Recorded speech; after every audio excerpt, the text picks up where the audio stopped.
മഹാലക്ഷ്മി സീരിയലിൻ്റെ പുതിയൊരു എപ്പിസോഡിലോട്ട് എല്ലാവർക്കും സ്വാഗതം. അങ്ങനെ കണ്ണനാണെങ്കിൽ മഞ്ജുവിനും സാഗറിനും കൂടി വിഷുക്കോടി കൊടുക്കാനായിട്ട് മഞ്ജുവിനെ കാണാനായിട്ട് എത്തുന്നുണ്ട്. എന്നിട്ട് സന്തോഷപൂർവ്വം മഞ്ജുവിനും വിഷുക്കോടി കൊടുക്കുന്നുണ്ട്. മഞ്ജു പറയുന്നുണ്ട്, കണ്ണേട്ടനല്ലേ ഞാൻ അങ്ങോട്ട് തരേണ്ടതെന്ന് പറയുമ്പോൾ അതൊന്നും സാരമില്ല മോളെ, അതൊക്കെ ഇനിയും ആവാലോ എന്നെല്ലാം പറഞ്ഞുകൊണ്ട് കണ്ണൻ അവിടെ നിന്ന് പോകുന്നു. പിന്നീട് അനന്തുവിൻ്റെ വീട്ടിലെത്തുന്നുണ്ട്. എന്നിട്ട് അവർക്ക് എല്ലാവർക്കും വിഷുക്കോടി കൊടുക്കുന്നുണ്ട്. അതിൻ്റെ കൂടെ തന്നെ മഹാലക്ഷ്മിക്കും ലേഖയ്ക്കും ഓരോ നെക്ലസും കൊടുക്കുന്നുണ്ട്. ആ കാര്യമെല്ലാം അനന്തുവിനോടായിട്ട് പറയുമ്പോൾ അനന്ത് പറയുന്നുണ്ട്, നീ ഞങ്ങൾക്ക് കടം വീട്ടുകയാണോ എന്ന് ചോദിക്കുന്നുണ്ട്. അങ്ങനെയൊന്നുമല്ലടാ, ഇതൊക്കെ എൻ്റെ ഒരു സന്തോഷമാണെന്ന് പറഞ്ഞുകൊണ്ട് തന്നെ കൊടുക്കുന്നു. പിന്നീട് ഉണ്ണിയാണെങ്കിൽ വാമദേവനോടായിട്ട് പറയുന്നുണ്ട്, കണ്ണേട്ടൻ നമ്മളെ പറ്റിക്കുകയാണെന്നും നമ്മൾ വിചാരിച്ച പോലെയൊന്നുമല്ല കണ്ണേട്ടൻ്റെ സ്വഭാവം, നമ്മളെ എല്ലാവരെയും ഒരേ രീതിക്ക് തന്നെ പറ്റിക്കുകയാണെന്നെല്ലാം പറയുന്നുണ്ട്. ഇത് കേട്ട് വാമദേവ പറയുന്നുണ്ട്, നിൻ്റെ രണ്ട് കണ്ണുകളും അവൻ്റെ പിറകെ തന്നെ ഉണ്ടാകണം, എന്നാൽ മാത്രമേ നമുക്ക് ഇനിയും അവൻ്റെ കാര്യങ്ങളെല്ലാം കണ്ടുപിടിക്കാൻ കഴിയുള്ളൂ എന്ന് പറയുന്നുണ്ട്.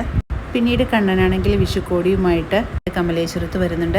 അതിനുശേഷം കരുണയ്ക്കും ദുർഗയുമായിട്ട് കൊടുക്കുന്നുണ്ട്. എന്നിട്ട് കരുണയോട് പറയുന്നുണ്ട്, ഞാൻ നിനക്കൊരു നെക്ലേസ് മേടിച്ചിട്ടുണ്ടെന്ന് പറയുമ്പോൾ ഇത് കേട്ട് കരുണയാണെങ്കിൽ ആകെ സന്തോഷിക്കുന്നു. അങ്ങനെ കരുണയാണെങ്കിൽ നെക്ലേസ് എല്ലാം തുറന്ന് നോക്കിയിട്ട് സന്തോഷത്തോടു കൂടി തന്നെ കണ്ണേട്ടനോട് നന്ദി പറയുന്നുണ്ട്. പിന്നീട് ദുർഗ പറയുന്നുണ്ട്, എന്താണെങ്കിലും ഈ പ്രാവശ്യം ഞങ്ങളുടെ വിഷുവെല്ലാം നല്ല കളറായിട്ടിരിക്കുകയാണ്. ഇതിനു മുമ്പ് നീ മഹാലക്ഷ്മി വന്നതിന് ശേഷം ഞങ്ങൾക്ക് സന്തോഷത്തോടു കൂടിയുള്ളൊരു വിഷു ആഘോഷിക്കാൻ പറ്റിയത് ഇപ്പോഴാണ്. അവളെ നിൻ്റെ ജീവിതത്തിലോട്ട് ഇനി ഒരിക്കലും തിരിച്ചു കൊണ്ടുവരരുത്. അവളെ കൊണ്ടുവന്നതിന് ശേഷമാണ് ഞങ്ങളെ നിനക്ക് കാണാതെ ആയതെന്നെല്ലാം പറയുന്നുണ്ട്. അത് കേട്ട് കരുണയും പറയുന്നുണ്ട്, അതെ കണ്ണേട്ടൻ ഇനി ഒരിക്കലും അവളെ തിരിച്ചു കൊണ്ടുവരരുത്.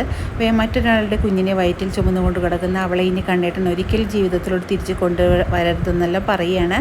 ഇതെല്ലാം കേൾക്കുന്ന കണ്ണൻ വിചാരിക്കുന്നുണ്ട്, നിങ്ങളുടെ മനസ്സിൽ ഇപ്പോൾ കാണാൻ വേണ്ടി മാത്രമാണ് ഞാൻ ഇങ്ങനെയെല്ലാം ചെയ്യുന്നത്. എൻ്റെ മഹിയും കുഞ്ഞുമില്ലാത്തൊരു ജീവിതത്തെക്കുറിച്ച് എനിക്ക് ആലോചിക്കാൻ കഴിയില്ല. നിങ്ങളെല്ലാം ഇതിൽ കാണാൻ പോകുന്നതേ ഉള്ളൂ എന്നെല്ലാം മനസ്സിൽ വിചാരിക്കുന്നുണ്ട് കണ്ണൻ. പിന്നീട് ഉണ്ണി വരുമ്പോഴേക്കും കണ്ണൻ കൊടുത്തിട്ടുള്ള സമ്മാനങ്ങളും നെക്ലേസും എല്ലാം തന്നെ കരുണയാണെങ്കിൽ കാണിച്ചു കൊടുക്കുന്നു. എന്നിട്ട് ഉണ്ണിയോടായിട്ട് പറയുന്നുണ്ട്, നിങ്ങളിതെല്ലാം കണ്ടുപഠിക്ക്. നിങ്ങളുടെ കണ്ണേട്ടനോട് ഇതാരും പറഞ്ഞു കൊടുക്കേണ്ട ആവശ്യമില്ല. ഒരു പെണ്ണിൻ്റെ മനസ്സറിഞ്ഞ് ആ പെണ്ണിന് എന്തൊക്കെ ചെയ്യണമെന്ന് കണ്ണേട്ടന് നന്നായിട്ട് തന്നെ അറിയാം.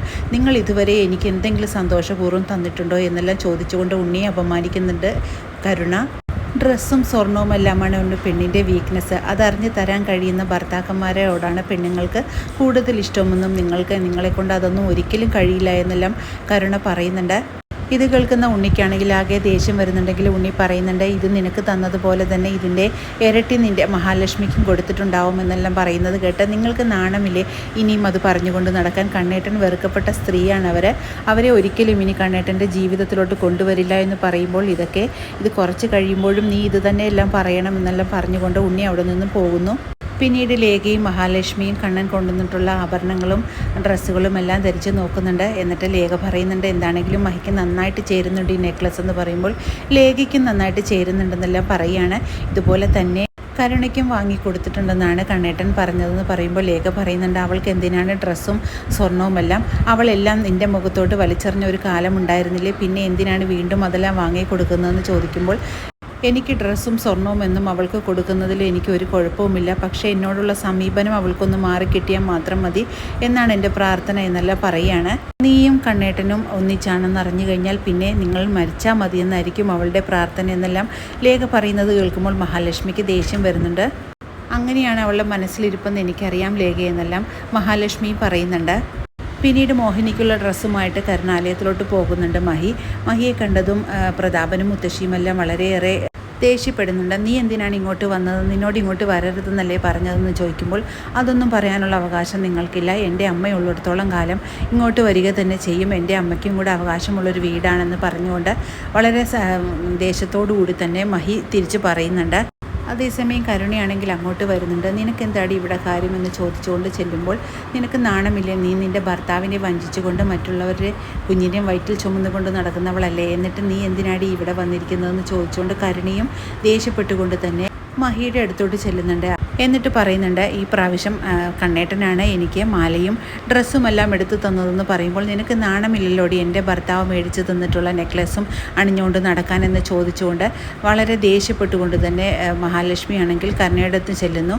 അങ്ങനെ കരുണയാണെങ്കിൽ മഹാലക്ഷ്മിയുടെ മുന്നിൽ ചെറുതായിട്ടൊന്ന് പാളിപ്പോകുന്നു. നിൻ്റെ ഭർത്താവിനെ കൊണ്ട് കഴിയാത്തതാണ് എൻ്റെ ഭർത്താവ് ചെയ്തത്, അതിൽ നീ വലിയ അഭിമാനിക്കുകയൊന്നും വേണ്ടടി എന്നെല്ലാം പറഞ്ഞുകൊണ്ട് നല്ല വർത്തമാനം പറഞ്ഞു കൊടുക്കുന്നുണ്ട് മഹാലക്ഷ്മി. അതുകൊണ്ട് നീ നിൽക്കേണ്ട സ്ഥാനത്ത് നിന്നാൽ മതി, എൻ്റെ മേത്തോട്ട് മെക്കിട്ട് കയറി വരണ്ട എന്നെല്ലാം പറഞ്ഞുകൊണ്ട് മഹാലക്ഷ്മി ആണെങ്കിൽ കരുണയ്ക്ക് നല്ല താക്കീത് കൊടുക്കുന്നു. എന്നിട്ട് പ്രതാപനോട് മുത്തശ്ശിയോടായിട്ട് പറയുന്നുണ്ട്, നിങ്ങൾ ഇതുവരെ നടന്നതുപോലെയൊന്നുമല്ല ഇനി നടക്കാൻ പോകുന്നത്, ഇനിയെല്ലാം കണ്ട് തന്നെ അറിയണമെന്ന് പറയുകയാണ്. അങ്ങനെ വളരെ ത്രില്ലിംഗ് ആയിട്ടുള്ളൊരു എപ്പിസോഡുകളാണ് ഇനി വരാനിരിക്കുന്നത്. ഈ റിവ്യൂ ഇഷ്ടമാകുകയാണെങ്കിൽ ലൈക്കും ഷെയറും സബ്സ്ക്രൈബ് ചെയ്ത് സപ്പോർട്ട് ചെയ്യണേ. പുതിയൊരു എപ്പിസോഡിനായിട്ട് നമുക്ക് കാത്തിരിക്കാം.